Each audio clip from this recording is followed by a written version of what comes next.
Bismillah. Assalamualaikum warahmatullahi wabarakatuh. Salatu wassalamu ala rasulillah wa ala alihi wa sahbihi ajma'in. Pertama-tama kami sampaikan puji syukur kehadirat Allah Subhanahu wa Ta'ala yang karena perkenannya kita dapat kembali bertemu dalam mata kuliah pengantar teori pendidikan. Hari ini mohon izin, nama saya Neneng Sani dengan NIM 2002118 akan menyampaikan materi kajian tentang riset pendidikan, yaitu teori khusus pendidikan preskriptif dengan penelitian kualitatif dan penelitian kuantitatif. Mata kuliah ini diampu oleh Bapak Dr. C. Fitriatna, MPD, dan Ibu Dr. Pupun Nuryani, MPD.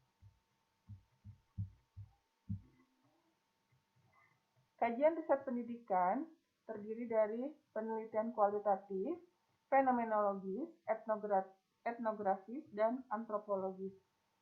Penelitian kualitatif, deskriptif, kuasi-eksperimen, eksperimen, penelitian tindakan kelas, dan penelitian kebijakan pendidikan.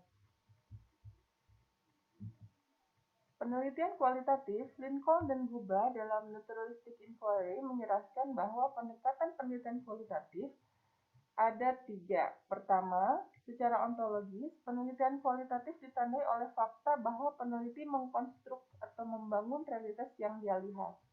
Kedua, secara epistemologis, penelitian kualitatif didasarkan pada nilai dan judgement nilai, bukan fakta.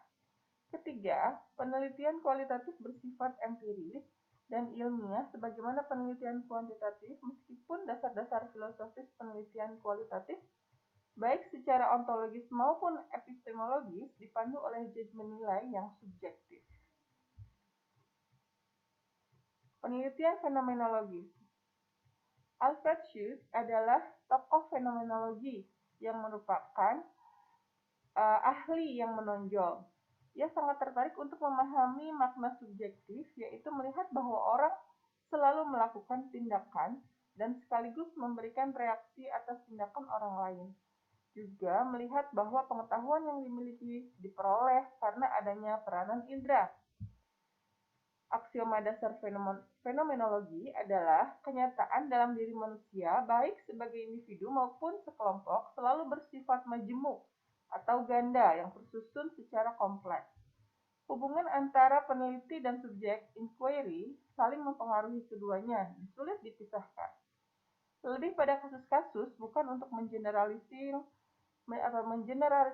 hasil penelitian. Sulit membedakan sebab dan akibat karena situasi berlangsung secara simultan. Inquiry terikat nilai, bukan values free. Penelitian etnografis. Etnografi dianggap sebagai asal-usul ilmu antropologi adalah kegiatan penelitian untuk memahami cara orang-orang berinteraksi dan bekerja sama melalui fenomena teramati dalam kehidupan sehari-hari.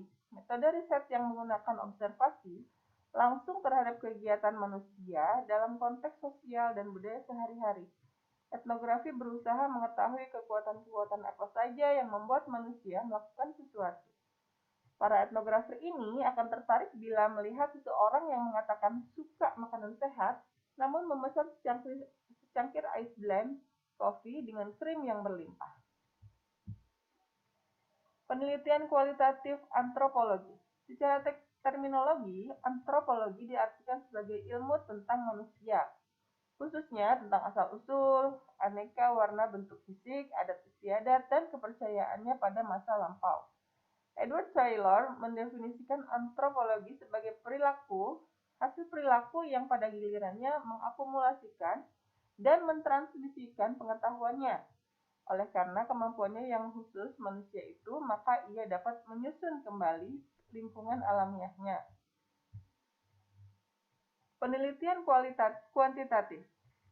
Penelitian kuantitatif adalah penelitian ilmiah yang sistematis terhadap bagian-bagian fenomena serta kausalitas hubungan-hubungannya. Tujuan penelitian kuantitatif adalah mengembangkan dan menggunakan model-model matematis, teori-teori, dan atau hipotesis yang berkenaan dengan fenomena alam. Menurut Sugiono, metode penelitian kuantitatif dapat diartikan sebagai metode penelitian yang berlandaskan pada filsafat positivisme, digunakan untuk meneliti pada populasi atau sampel tertentu. Teknik pengambilan sampel pada umumnya dilakukan secara random.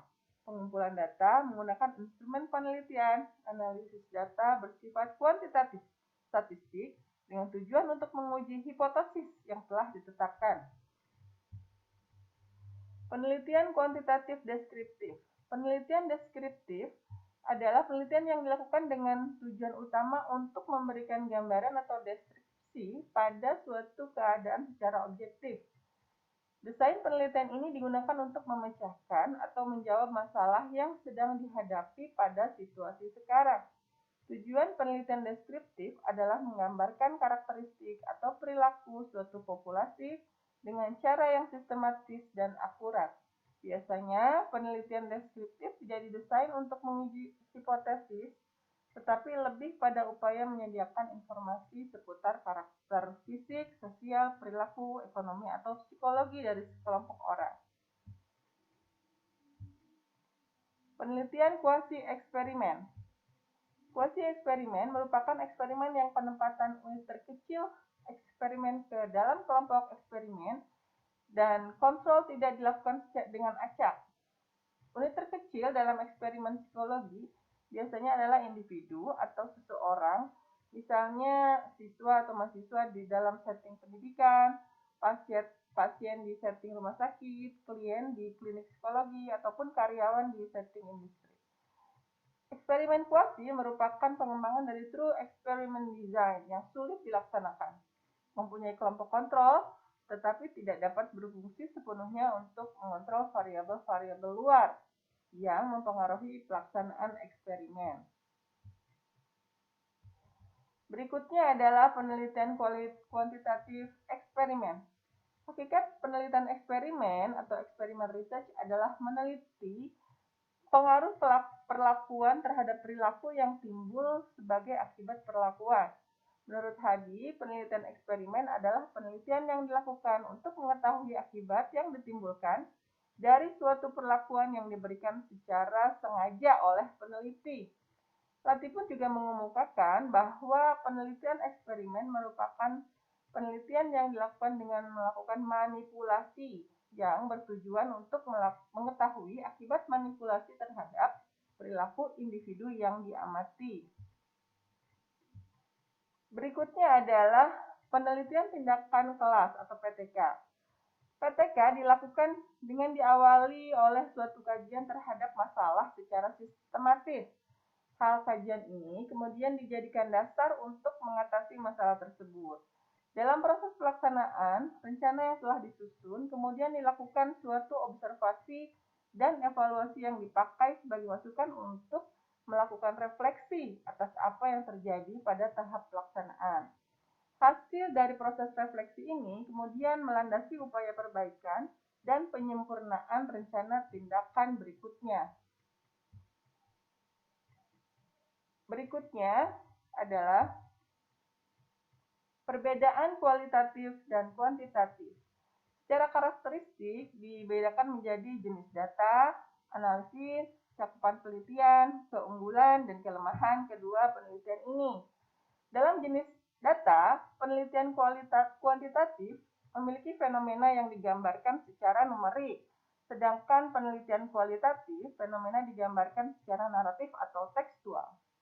Pada karakteristik analisis, penelitian kuantitatif dilakukan dengan statistik deskriptif dan inferensial, sedangkan penelitian kualitatif identifikasi atas tema-tema penting.